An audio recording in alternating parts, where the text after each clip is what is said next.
Hello and welcome, welcome. I want to welcome you back to the Quiet Mic.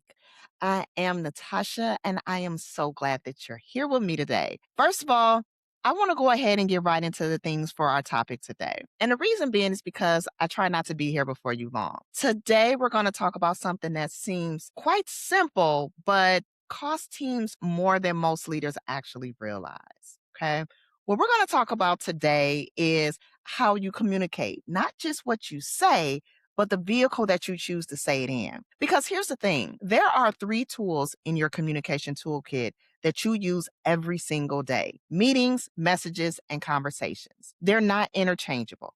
Okay. Not equally effective for every situation. When you reach for the wrong one, it doesn't just waste time. It sends a signal to your team about how you operate.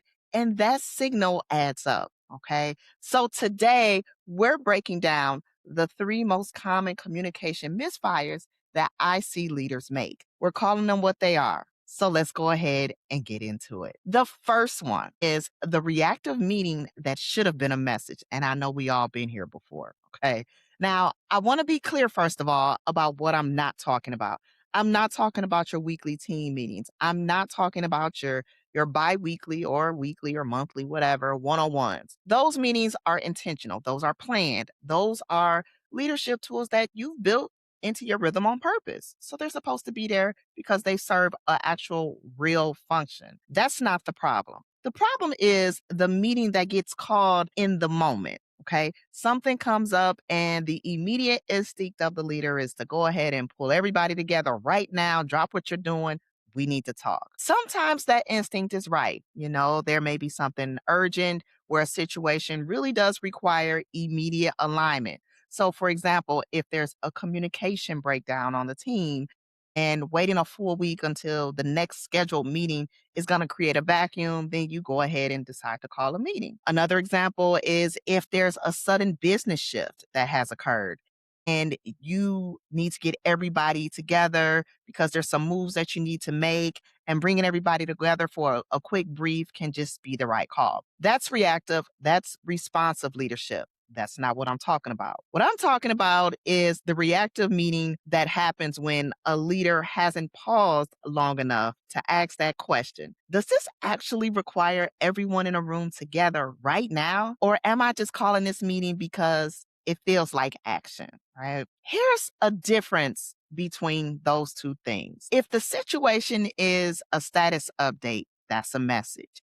If it's a question with a straightforward answer, that's a message. If it requires input from one specific person rather than the whole team, that's a message. Pulling 12 people into a meeting to deliver information that could have been a two-sentence message isn't leadership presence. That's noise, friend. Okay. The quiet leader is going to ask the question first: what does this situation actually need? If the answer is a meeting, call the meeting. Okay. If the answer is clear, direct message, then send the message and let your team get back to work.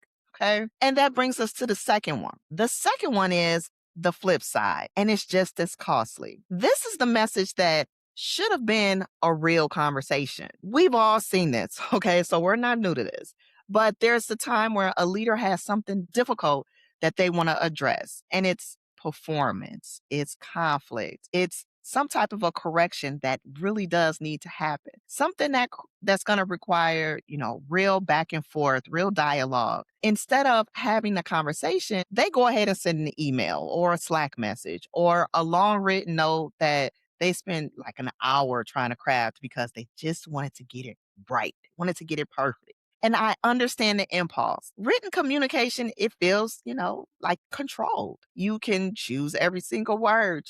You can't be interrupted. You don't have to sit in the discomfort of the other person's reaction in real time. It feels like you handled it, you addressed it.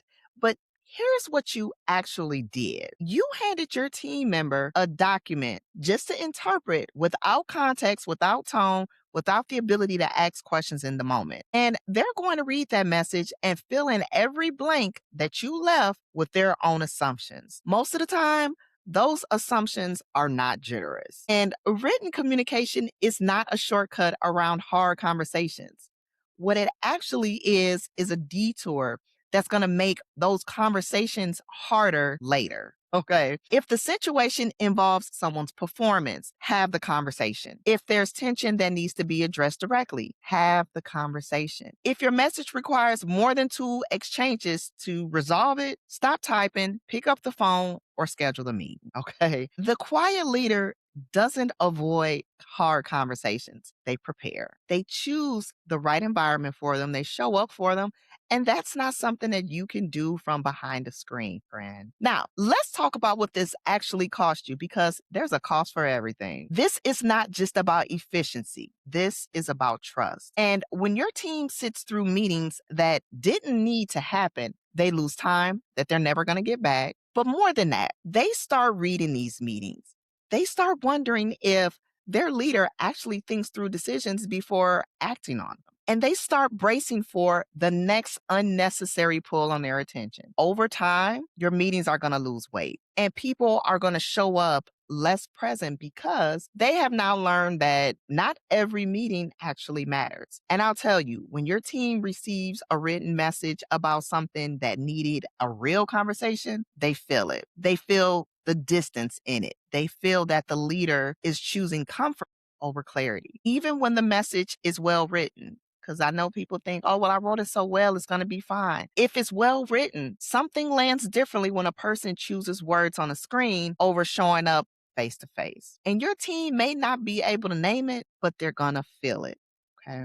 Now, both of the patterns that I've talked about, they do the same thing over time. They quietly erode trust. It's not dramatic, it's not all at once, but slowly until your team stops expecting the leader to communicate with intention. Now, to fix this, it's not complicated. It just requires a habit. Before you call the meeting, ask, does this actually need a meeting? Before you send that message, ask yourself, does this actually need a conversation? That one pause, that extra question is what separates reactive communication from intentional communication.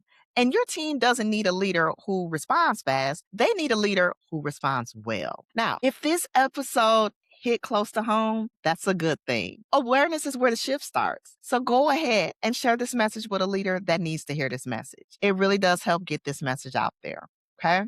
Now, I'm Natasha, and this is The Quiet Mic. And remember, the quiet ones move the room, so let your quiet speak loud. I'll see you on the next one. Bye bye.